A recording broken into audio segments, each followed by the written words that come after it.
Do not go anywhere because this is a zero budget video you want to watch. If this is your first time tuning in or a returning traveler, welcome and welcome back, but don't turn back now. Tune in to this terrible zero budget video before it's too late for the like and subscribe buttons. You probably hadn't noticed that I have not been able to produce a once weekly video.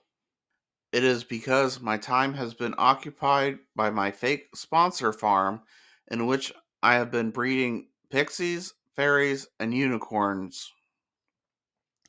Because of this, the glitter horn and pixie and fairy dust market has been pretty good. The only reason my health has not been affected by this is because I've been drinking a single dose of Monster Energy. There is more down to earth than being a fake sponsor. You don't have to be a made up sponsor to this channel. Just check out the links below. In a world filled with tales that blur the line between truth and fiction, separating facts from urban legends has become a captivating challenge. From ancient myths echoing through the centuries to modern day rumors fueled by the internet's vast reach, distinguishing reality from myth is crucial. Join us as we delve into the fascinating realms of facts or urban legends, where we unravel stories, scrutinize the evidence, and uncover the intriguing truths behind the myths that captivate our imagination. Imagine a top secret naval experiment that was said to defy the very laws of physics, a project so mysterious that it has become the stuff of legends and conspiracy theories. Welcome to the world of the Philadelphia Experiment. In 1943, the U.S. Navy was rumored to be conducting a covert operation involving the USS Eldridge, a Navy destroyer escort. The story goes that this experiment, supposedly designed to make the ship invisible to enemy radar, led to a startling and unexplained phenomena. But did the USS Eldridge really vanish from sight, or was it just an elaborate hoax? Today, we'll dive deep into the tangled web of rumors, eyewitness accounts, and scientific skepticism that surrounds this enduring mystery. Join us as we explore the truth behind the Philadelphia experiment and uncover what lies beneath the waves of history and myth. Buckle up because the truth is often stranger than fiction. When people think of a government conspiracy, they often imagine secretive covert operations or plans orchestrated by the government entities to deceive or manipulate the public. These conspiracies might involve hidden agendas, covert operations, manipulation of information, surveillance and control, and false flags. The Philadelphia experiment was, according to Carl Allen, an ex merchant mariner at the U.S. Navy Philadelphia Naval Shipyard in Philadelphia, Pennsylvania. According to the witness, Carl Allen, sometime around October 28th, 1948, the U.S.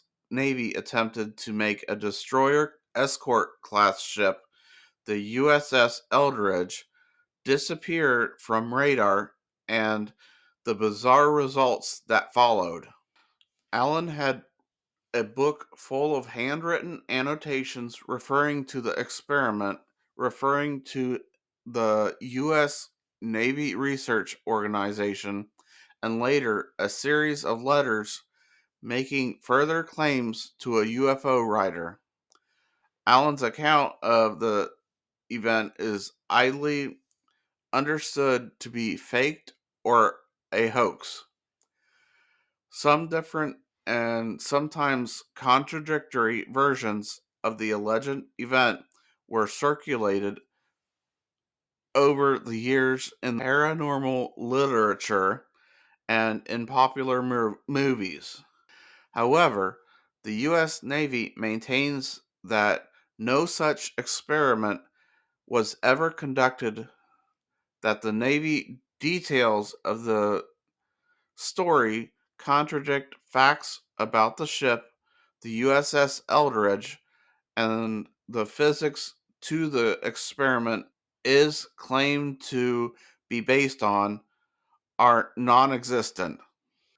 The story of a Philadelphia experiment was originated in late 1955 when a Navy man named Carl Allen sent an anonymous package marked Happy Easter and having contents of a copy of Morris Jessup's book, The Case of the UFO Incident Flying Objects, to the Office of Naval Research.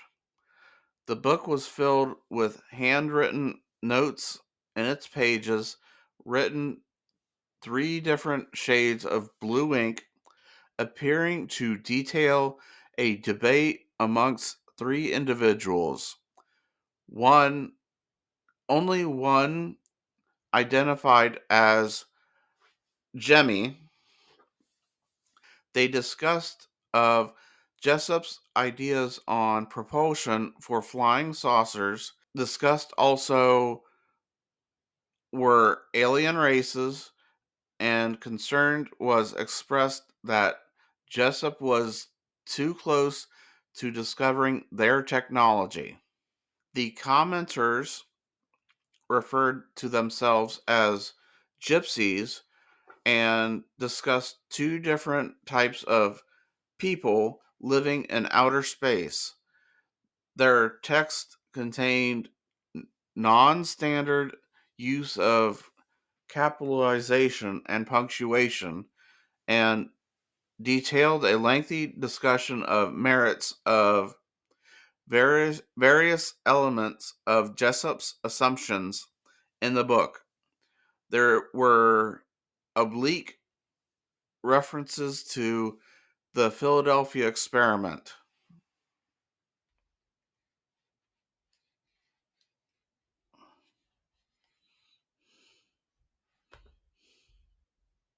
Shortly after January 1958, Allen began sending a series of letters to Jessup, often using a, his given name as well as Carlos Miguel Allende.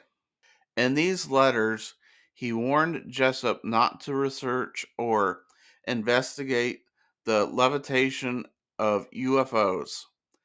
Allen put forth a story of dangerous science based on alleged unpublished theories by Albert Einstein.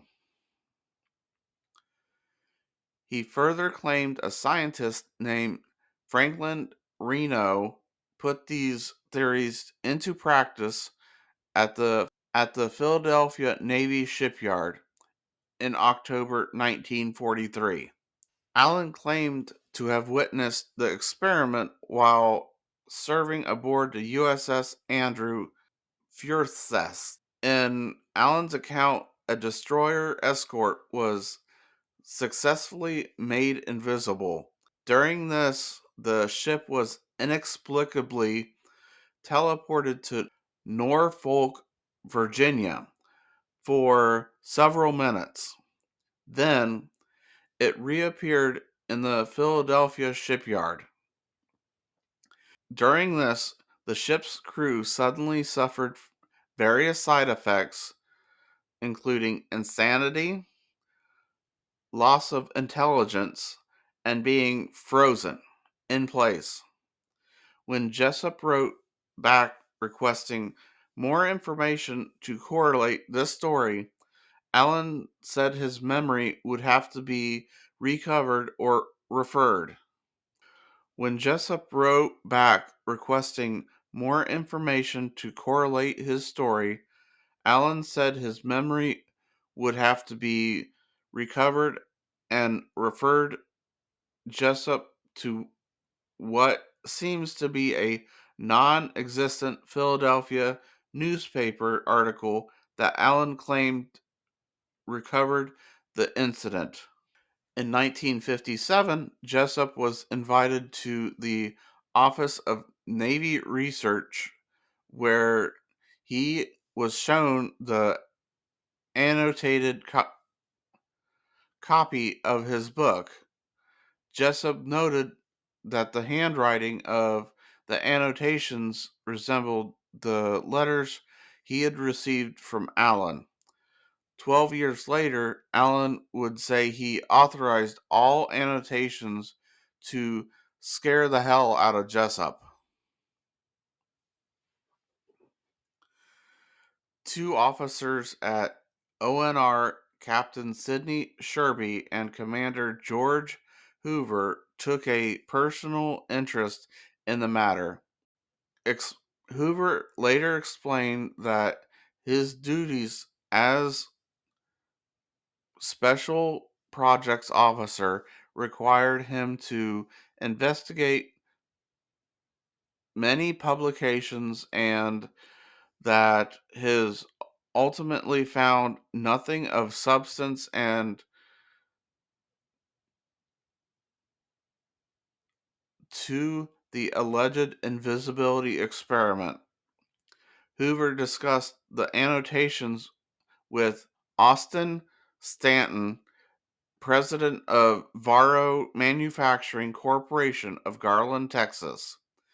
During these meetings about Varro's contract with ONR, Stanton became so interested in Varro's office began producing mimeographed copies of Jessup's book with annotations and Allen's letters, first first a dozen and eventually 127 copies. These copies then became known as the Varro edition.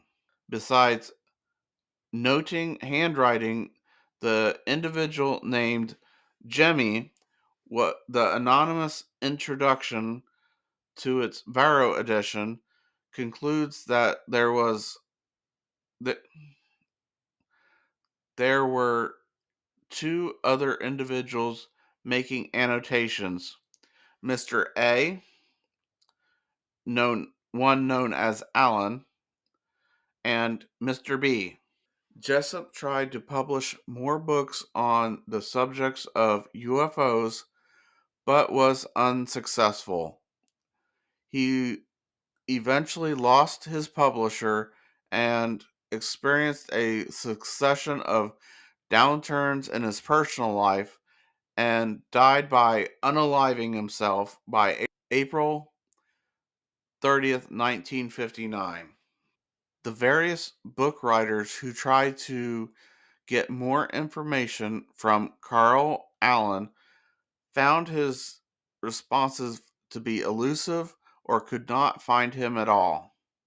One reporter from Allen's hometown of New Kensington, PA, interviewed his family and was handed a pile of documents and books, all scribbled with Allen's annotations.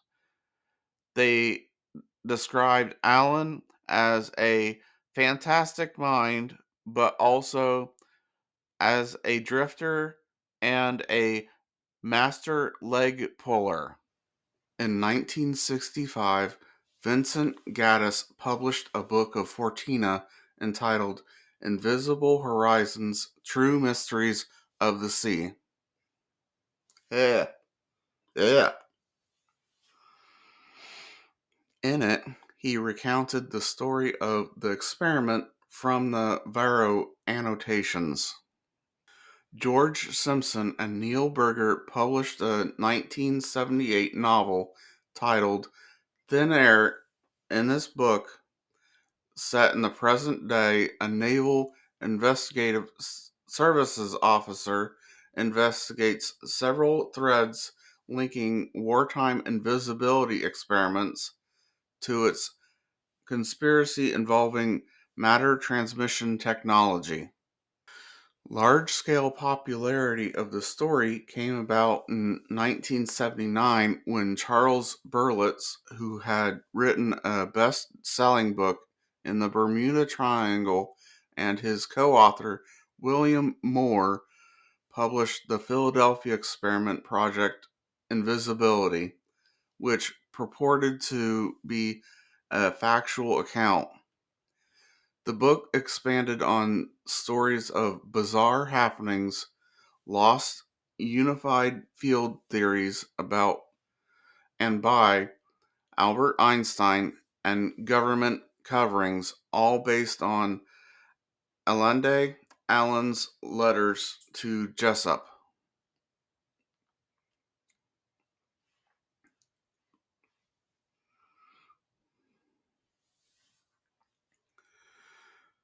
Moore and Berlitz devoted one of the last chapters to the Philadelphia Experiment, Project Invisibility, to the force fields of Townsend Brown.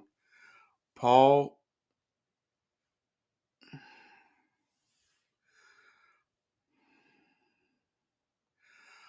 Paul Laviolette's 2000 book Secrets of Anti-Gravity. Paul Laviol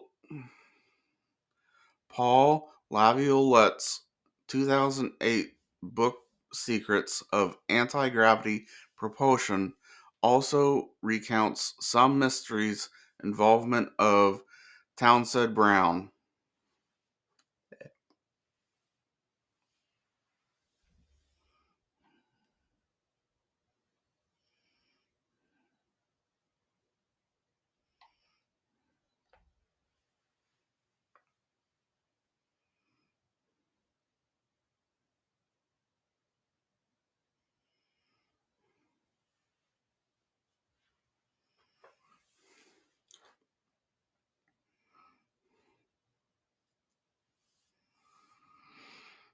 In 1984, the story was adapted into a time travel film called The Philadelphia Experiment, directed by Stuart Ruffell, through only loosely based on prior accounts of the experiment.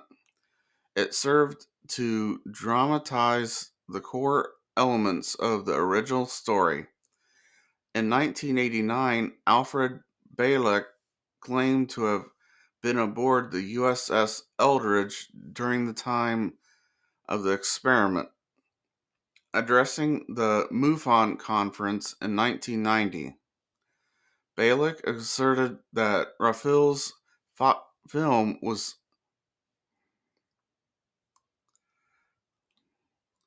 addressing the MUFON conference in 1990. Bielek asserted that Raphael's film was largely consistent with the events he claimed to have.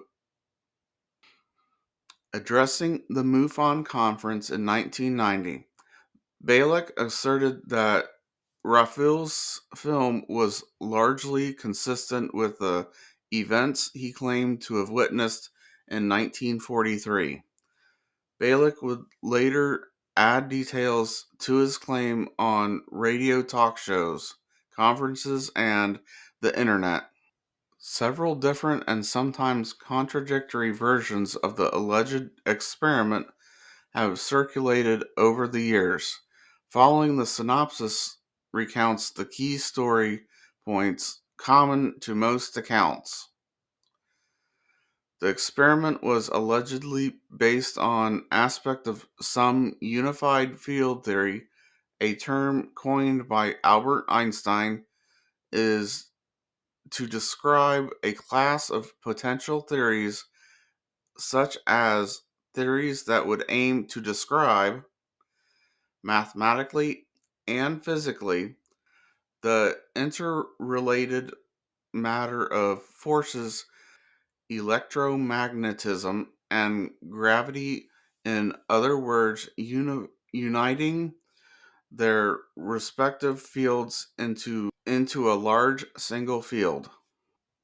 According to some accounts, unspecified researchers thought that some versions of this field would enable large electrical generators to bend light around an object via reflection so that objects become completely invisible.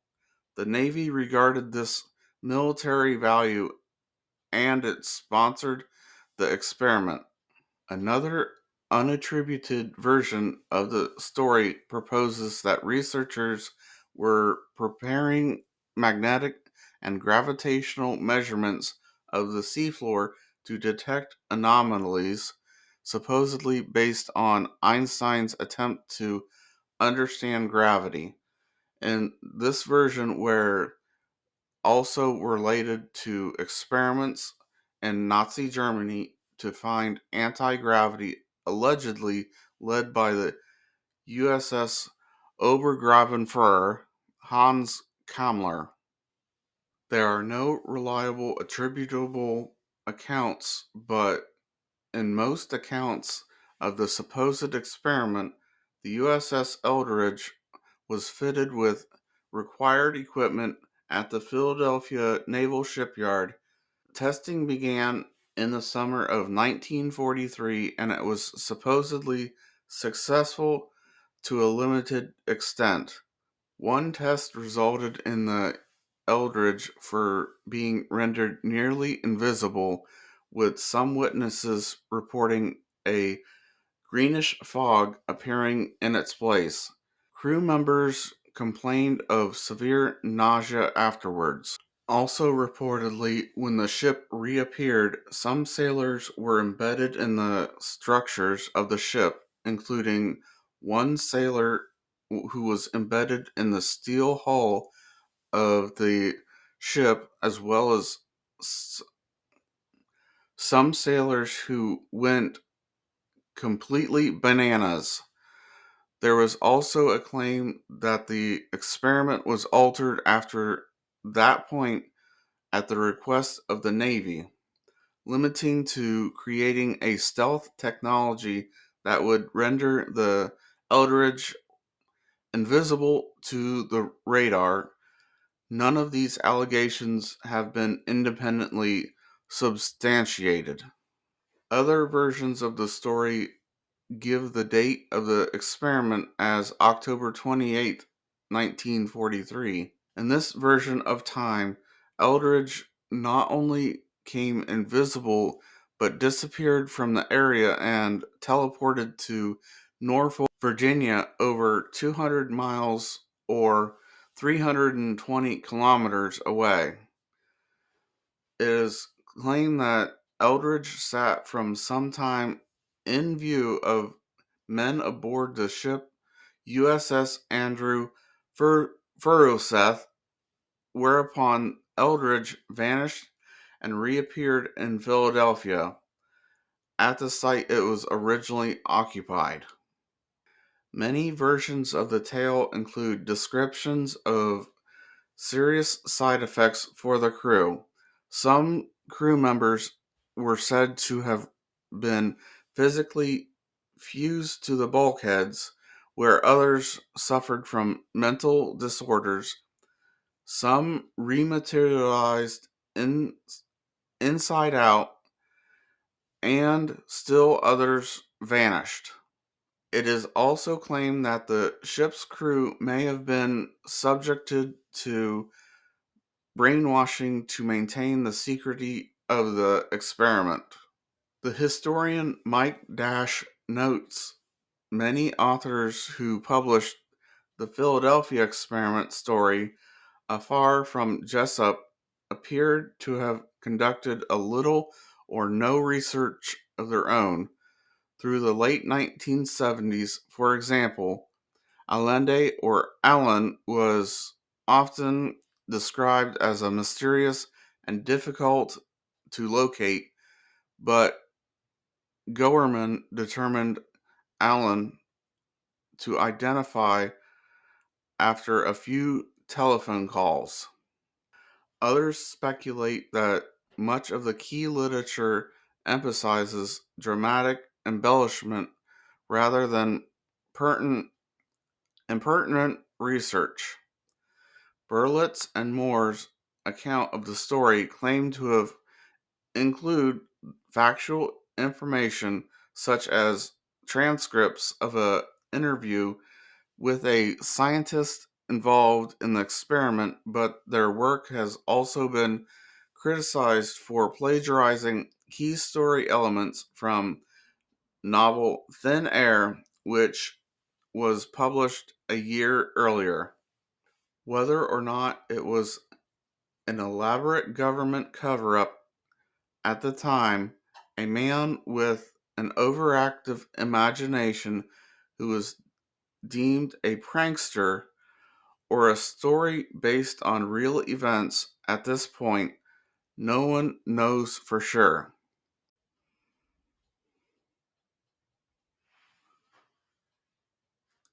I cannot tell you what to believe or expect.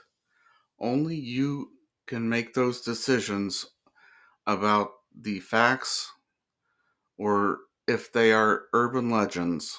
If you have made it this far in the video, please like and share this video before it's too late for the buttons. Here's a list of people who have supported this channel.